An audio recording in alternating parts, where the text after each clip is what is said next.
Continuing on in the exercises for prevention of abusive behavior, this video is going to be about things you can do on a physical or a biological level, including concepts that you can understand, as well as a couple of super practical things that you can do.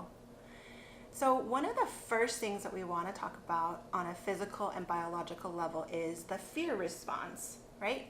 Have you heard of the fear response? Maybe Karen, you could go into it a little bit for us. Yeah, so this is based on the idea that we are animals and we're designed to survive, and there's a part of our brain that takes over when we perceive a threat. And that part of the brain is known as the reptilian brain, and it goes into different modes. So when you perceive a threat, let's say you see a saber-toothed tiger, this is usually the example that's given. You could go into fight mode where you're taking on the attack or the threat head on. You can go into flight mode and run. You can go into freeze, which is where you kind of like pretend you're dead or you're not moving. Because if you think about it from like a predator-prey standpoint, predators look for movement. So if you're frozen, you're less likely to be seen. And then the final one is fawn. And fawning is where you kind of roll over and play nice. Fawning can look like people pleasing. Like, let's say you were in a situation where someone was dominating you, like going along with them, being nice to them. That would be all fawning.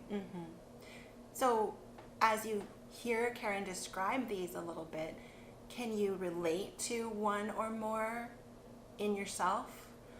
Most of the time, I think I quickly cycle among all four. I'll be like really scared and I want to be like, get away from me, and fight. And then I'm like, oh no, what am I doing? I need to run. And then I might feel trapped and kind of like stay. I might start to cry if I feel trapped and frozen. That's a trauma response. I can be very, very nice if I'm afraid. So I do all four. Yeah, and I've heard one nervous system specialist talk about how oftentimes, like if you don't have the ability to fight or flee, which are the kind of the more preferable ones, because they get you sort of out of the situation, then oftentimes a last resort will be to freeze and then fawn. So I've heard it said different ways, but all of these are very unconscious. They happen without your conscious thought.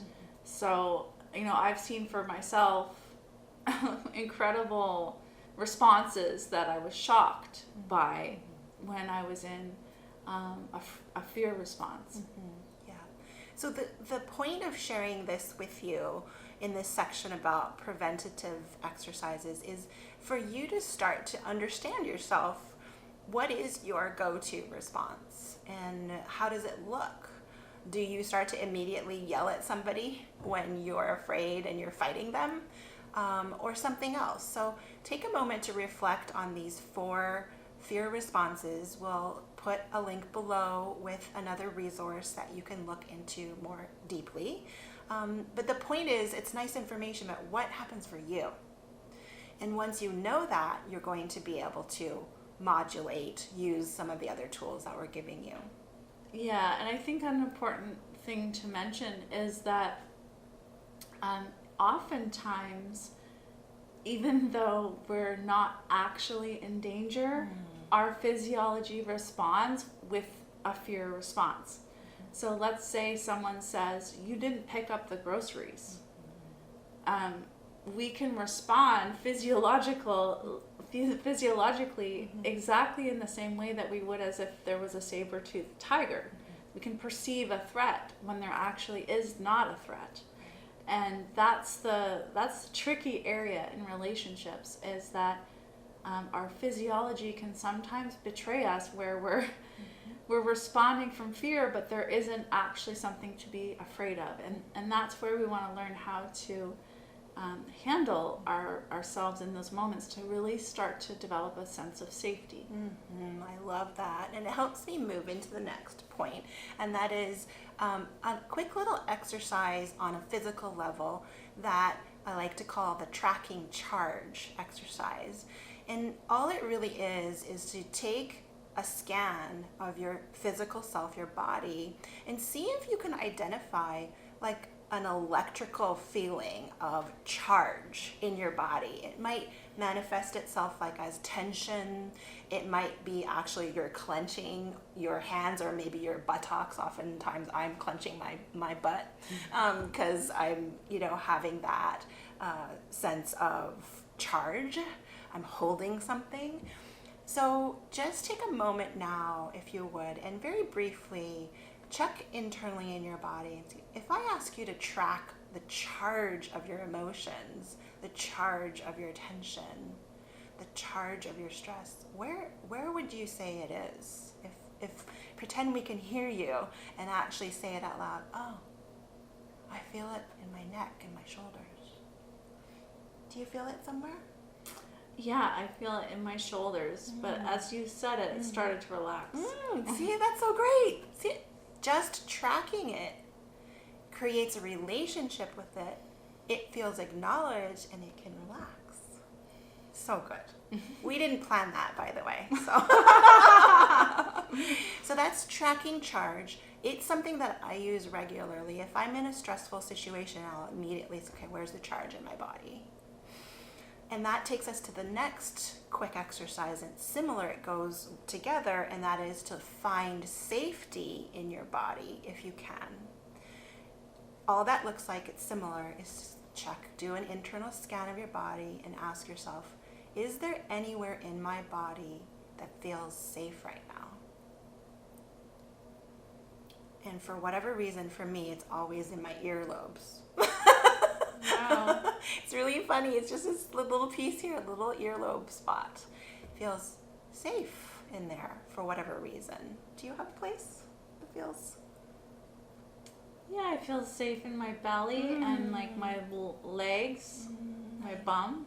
Nice. Yeah. Everybody's going to have it slightly different. So what is it for you? Where do you feel the charge when you track it? And when you scan for safety in your body, where's that? Why is that important? Because when you're under threat, when you are managing yourself and preventing yourself from getting to a place of being abusive, the sense of safety is a refuge. It's a shelter that you can be safe within yourself, can sometimes be a real eye-opener. I want to make one final note about this last exercise, and that is sometimes people can't find safety in their bodies. It's just not there. And maybe that changes day by day, or maybe you just have never been able to find safety in your body for whatever very valid reason. In that case, the backup plan for that would be to ask yourself, can you think of a memory, a time and a place? Maybe it was when you were a child at the lake one sunny day, or something else completely different. Make it a memory that has a sensory quality. You can feel it, you can hear it, you can smell it. And if you can find a memory that feels safe, that is where to go in this preventative moment. There is a part of my life where I feel safe. I remember it, I hold it like a souvenir, and I know that at any given moment I can go back to that safe memory. So those are the exercises. I have one last one for the physical section here, and it has to do with musical fruit. Have you heard that saying that beans are like a musical fruit? Because the more you eat, the more you toot. Oh my goodness. There is a nutritional component to this that we haven't touched on yet, and Karen, I would love to get your thoughts as well. I'll put a link to a resource to something called the Bean Protocol. Karen Hurd and Luis Mojica are the teachers that I highly recommend for the bean protocol. Beans have been shown to remove adrenaline from your system. So if you just eat a couple of tablespoons of beans of any kind at a couple of meals a day, you will lower your emotional pH. Is that cool? Wow. Yeah, and I can totally attest. I don't always do it, depending on what I'm going to be doing. But when I do eat a couple of tablespoons of beans, breakfast, lunch, and dinner, super easy. Just grab it and pop it in my mouth raw, like from the can, or soaked chickpeas, hummus also counts. The science is amazing behind it, so that's something you can give a try fairly easily. Is there anything else on a physical component, maybe nutrition or something you'd like to add? One thing that I find works for me with the fear response is just to look around, to look at the room I'm in, engage the five senses. So look, maybe touch, or just feel what's touching my skin. Maybe see if I can smell something. Yeah. What am I hearing? That brings me into the present moment. Like, okay, I'm really here in this room. I'm actually safe. There's nothing literally threatening me at this moment. It's more just a fear response. So that's something that helps me. I love it.